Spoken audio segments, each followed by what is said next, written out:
આ પરિપત્ર દ્વારા બહુ સ્પષ્ટ થાય છે કે જે આપણે જેમ રાજદીપભાઈ કીધું એમ કે આપણે ફોર્મ ભર્યા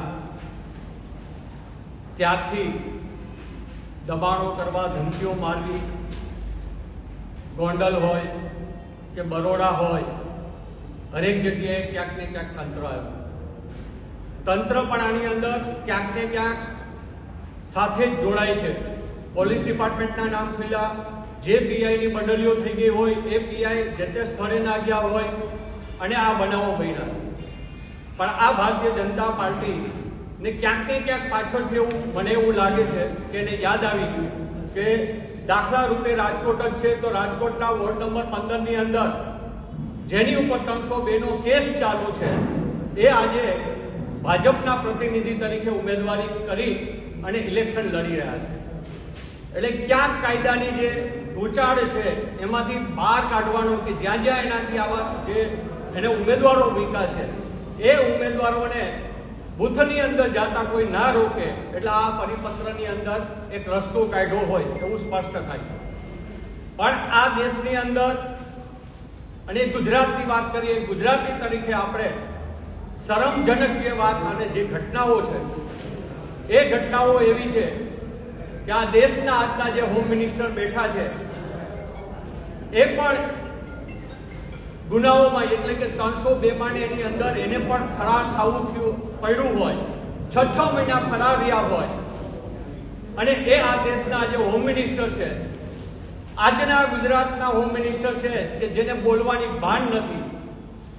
આપણે એમ થાય કે આપણો ગુજરાતી આવો હોઈ શકે? આ દેશમાં પ્રથમ હોમ મિનિસ્ટર જે ભાગ્યા હોય, 6 મહિના ફરાર રહ્યા હોય અને એના વારસાગત સંઘવી સાહેબ બેઠા હોય અને જે ભાષામાં વાત કરે છે, લોકોને છેતરી રહ્યા છે કે કોંગ્રેસ શાસનમાં આવશે તો તમારી ગરબીઓ બંધ કરાવી દેશે. સંઘવી સાહેબ, હું આપને કહેવા માંગુ છું કે આ દેશ આઝાદ થયો ત્યારથી આજ સુધી ધર્મનું કોઈ રક્ષણ કર્યું હોય તો એ કોંગ્રેસ પાર્ટીએ કર્યું છે. તમે કે ધર્મનું રક્ષણ નથી કર્યું, તમે ધર્મમાં લોકોને બજાવવાનો ધંધો કર્યો છે અને હજી પણ તમે એ કહી રહ્યા છો. તમને ક્યાંક તમારા મગજમાં કેસર ચોટી ગઈ છે. એટલે ન્યુરોસર્જન બેઠા છે ને હું સંઘવી સાહેબને કહેવા માંગુ છું કે તમારા મગજમાં ક્યાંય ચોટી ગયું હોય તો અમારા ન્યુરોસર્જન છે તમારું ઓપરેશન કરી દેશે. તમે જે એક શબ્દનો કોંગ્રેસીઓ અને એક બીજો શબ્દ જે બોલો છો, જે હું બોલવા માંગતો નથી કારણ કે કોંગ્રેસી તરીકે અમે એવો શબ્દનો કોઈ પણ પાર્ટીના કે કોઈ પણ વ્યક્તિ માટે આપણે ઉપયોગ ન કરી શકીએ, પણ તમે જે શબ્દનો ઉપયોગ કરો છો મને ક્યાંક હું આપને પ્રશ્ન કરવા માંગુ છું એક ગુજરાતના નાગરિક તરીકે કે શું આપને આ શબ્દ કોઈ કહી ગયું હતું મોઢે કે જેથી કરીને તમારા મગજમાં આ શબ્દ ચોટી ગયો છે કે તમે લોકોની વચ્ચે ગમે ત્યાં આ શબ્દનો ઉપયોગ કરો છો?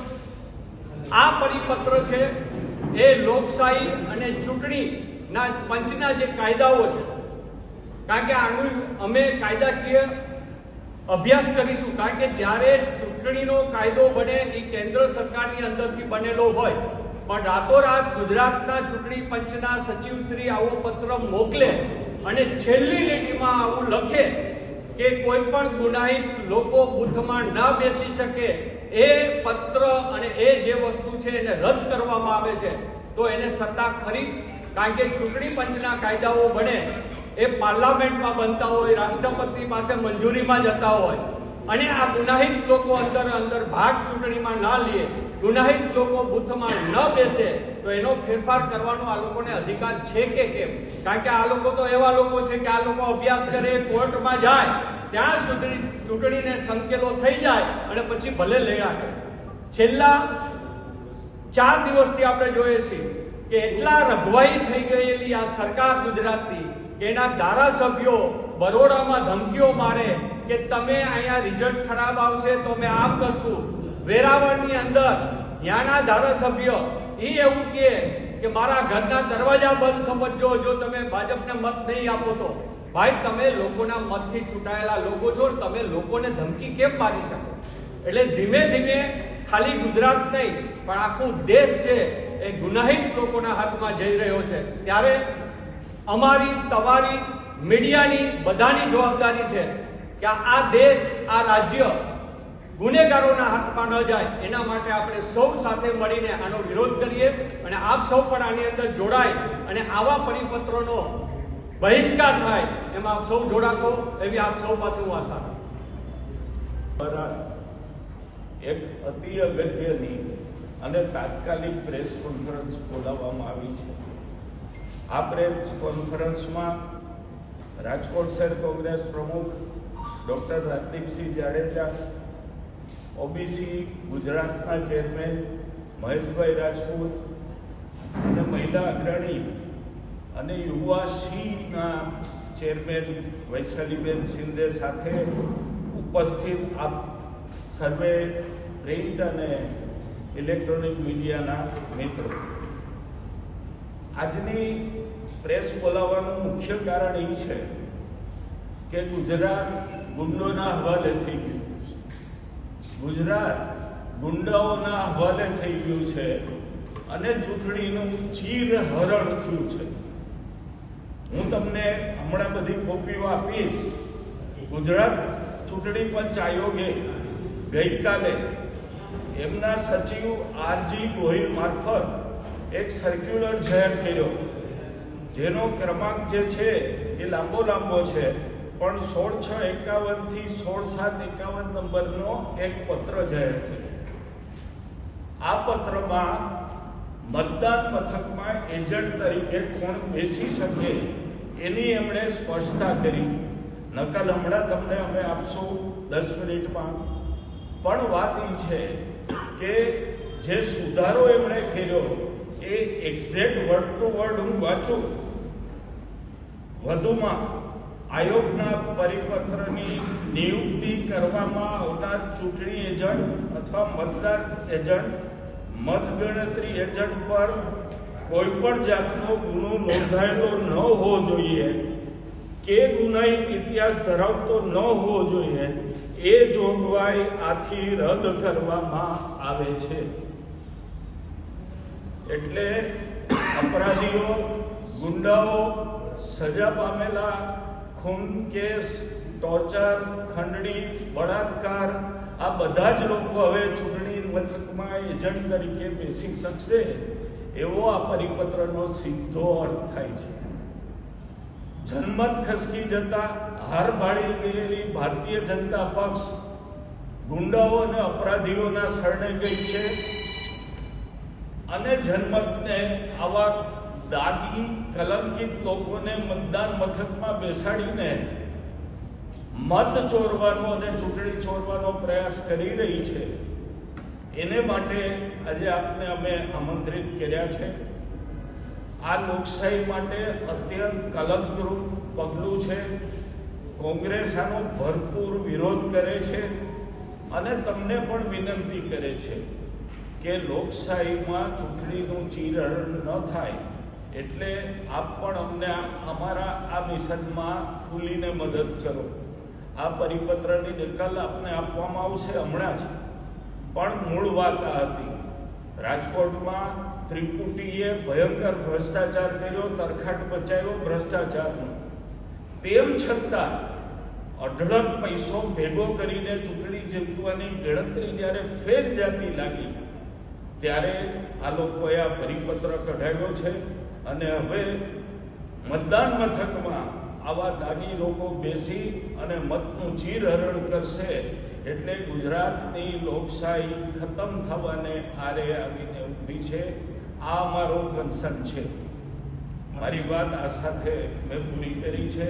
મારા પછી રાજદીપસિંહ આપને પણ થોડું કહેશે અને પછી મહેશભાઈ રાજપૂત પણ કહેવાના છે. હું વિનંતી કરું રાજદીપભાઈને કે મીડિયાને જે આપણે સંદેશો આપવાનો છે એ આપે. ગુજરાત પ્રદેશ કોંગ્રેસના અમારા સિનિયર લીડર ડૉક્ટર હેમંતભાઈ વસાવડાએ જે વાત કરી, જ્યારથી સ્થાનિક સ્વરાજની ચૂંટણીની જાહેરાત સમગ્ર ગુજરાતની અંદર થઈ છે ત્યારે ભ્રષ્ટાચારી ભારતીય જનતા પાર્ટી બોખલાઈ ગઈ છે. તમે જોયું હશે કે લોકશાહીનું ચીરહરણ કરવાની શરૂઆત ક્યાંક ને ક્યાંક નામાંકન પાછા ખેંચાવીને શરૂઆત કરી હતી. પણ એમને જે ભારતીય જનતા પાર્ટીના લોકોને ખ્યાલ આવી ગયો છે કે સમગ્ર ગુજરાતના લોકોએ મન બનાવી લીધું છે કે આ ભ્રષ્ટાચારી તંત્રને હાંકી કાઢવા માટે ગુજરાતની જનતા તત્પર છે. રાજકોટની અંદર પણ ક્યાંક ને ક્યાંક આવા પ્રયત્નો ભારતીય જનતા પાર્ટીના ભ્રષ્ટાચારી શાસનના લોકોએ કરેલા હતા. એ પણ ક્યાંક સક્સેસ ન જતા આજે રાતોરાત ગુજરાત ચૂંટણી પંચને એવું તો કયું સ્વપ્ન આવ્યું કે ચૂંટણી ઉમેદવાર છે એ પણ સજા પડી ગઈ હોય, કોર્ટે સજા આપી દીધી હોય તો લોકશાહીની અંદર પંચાયતની પણ ચૂંટણી લડી શકાતી નથી.